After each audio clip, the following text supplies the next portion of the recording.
That was definitely a hockey game that was played at the NHL level by a team called the Edmonton Oilers at a building called Rogers Place in the city of Edmonton against the Los Angeles Kings of California. Um, Listen, folks, I talked about it in the pregame this morning. At the end of the day, home ice isn't what I'm focused on. It would have been a bonus, but getting healthy is the most important thing.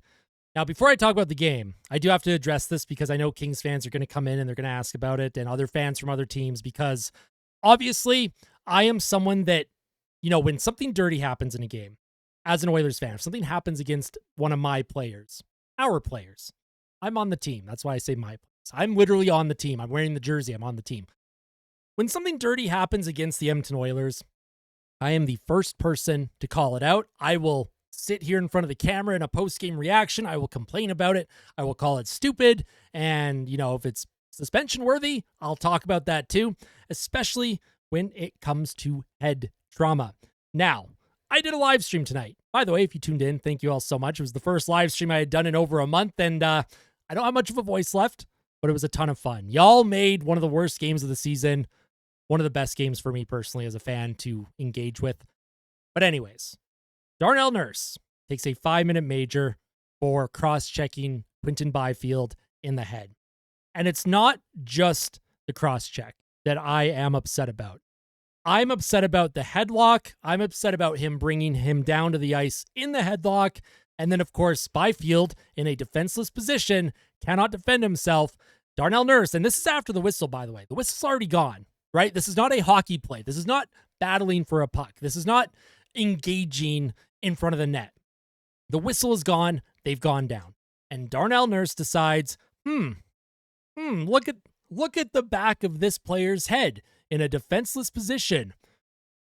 Let's actually, you know what? I'm going to grab a hockey stick. I want to go full on with this. I'm grabbing a hockey stick. Give me like 10 seconds.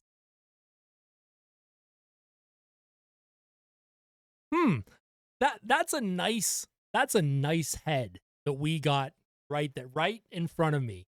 How about we do this?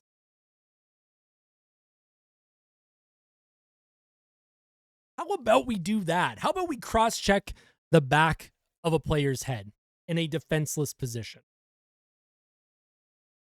Darnell Nurse is likely, at minimum, going to get fined.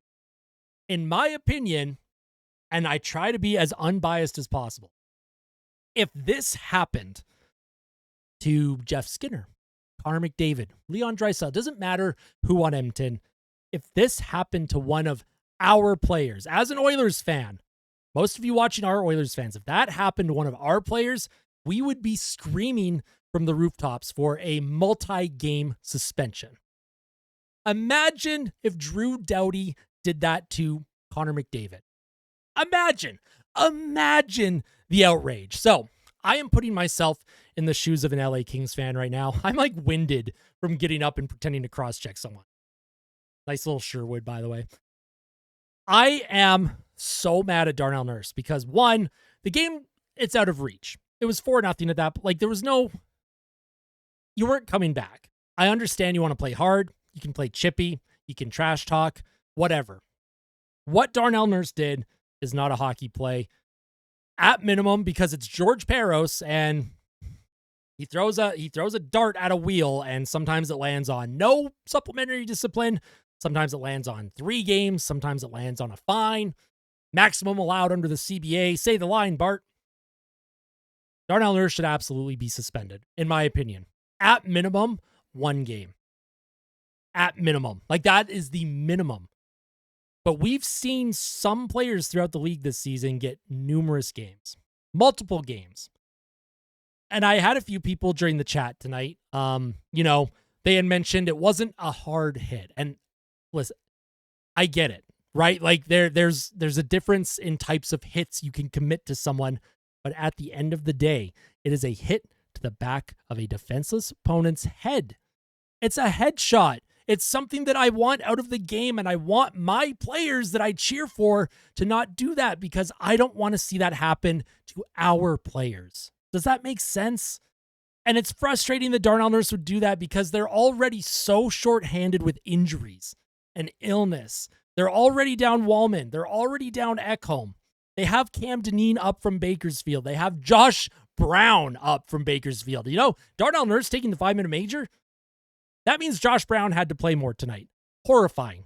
That's the last player I want to see on the ice right now. Not trying to make light of the situation.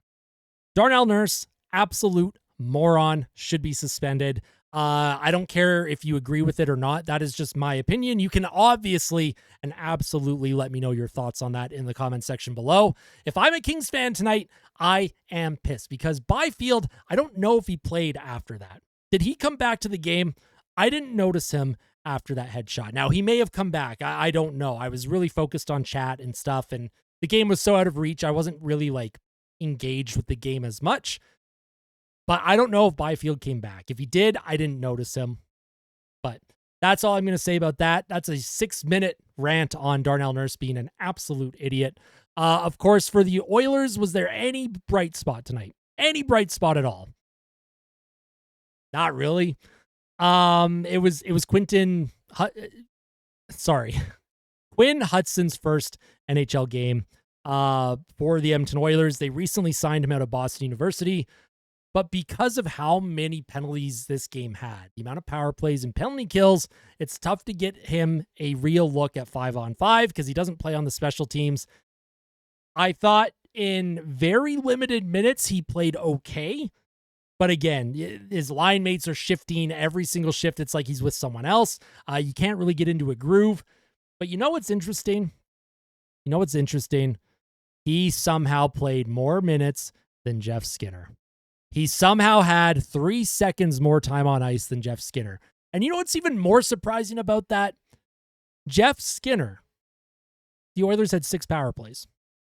He's on the second unit power play. Should be on the first unit with all the injuries and illness and all that stuff. But a guy who's playing his first ever NHL game, ever, getting more ice time than Jeff Skinner from the forward group. Are we sure that Chris Knobloch is even going to play Jeff Skinner in the playoffs? Are we sure about that? Doesn't matter how good Jeff Skinner plays. He is shafted by this coaching staff at every single turn. Nugent Hopkins played 19-21. I thought he was terrible. Arvidsson, he was falling all over the ice. Kapanen, third most minutes on the forward group. Yikes. Cringe. Again, it's not something that you want to overanalyze, right? Josh Brown still played less than Darnell Nurse, and Nurse even played in third period. Hysterical. Calvin Pickard, obviously, this game is not on picks, folks, right? Anyone that is pointing the finger at Calvin Pickard for a game like that, I'm not going to sit here and be mad at the result. I'm not. I will be mad at certain coaching decisions. And you know what? Maybe they were resting Skinner because, hey, the game's been kind of rough and tough. We don't want Jeff Skinner to get hurt.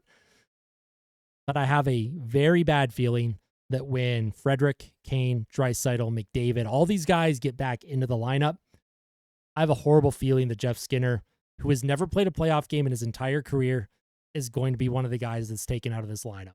I just have a bad feeling about it, but we'll have to find out.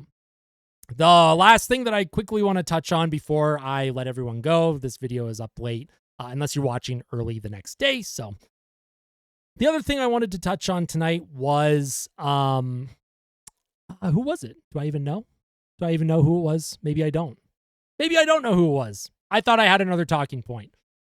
That's just how she goes, I guess. I guess I had nothing else. I just want to say thank you. By the way, anyone that is tuning in right now, thank you for your support. If you enjoyed this fan reaction, just make sure to hit that like button. It goes a long way in supporting the channel. And we are climbing to 5,000 subs. We are going to hit that milestone at some point during the playoffs. Friendly reminder, I will live stream during every single playoff game that your Edmonton Oilers are playing. And hopefully they play a little bit more than 7 games this year. The LA Kings are going to be a very, very, very tough out. The Kings get home ice advantage, one of the best home teams in the entire NHL. We'll see if the players that come back from injury can make a difference for this team. Obviously, if you have McDavid and Draisaitl in the lineup, I like Edmonton's chances against anybody in the league. But the LA Kings have Edmonton's number right now. And they have a lot to figure out. They have a lot internally to figure out. They have a lot of identity issues that they have to work out. And we'll see what happens. We'll see what happens, folks. Thank you all so much. We're almost at the end of the season. We're focused on the playoffs. I'm excited for this weekend. I'm excited for Wednesday against the Sharks. Hopefully McDavid gets his 100th point and then just sits the rest of the game against San Jose. But let me know all of your thoughts. Let me know how you thought this game was. Let me know what you thought of the Darnell Nurse nonsense. Let me know what you thought about the chippiness, the officiating, whatever it is that you want to talk about. If you just want to rant about the team, comment section is yours. The floor is yours, Oil Country. Tell someone that you love them. And as always, fight like a kid. Fight like Ben. Let's go, Oilers. We'll see you soon.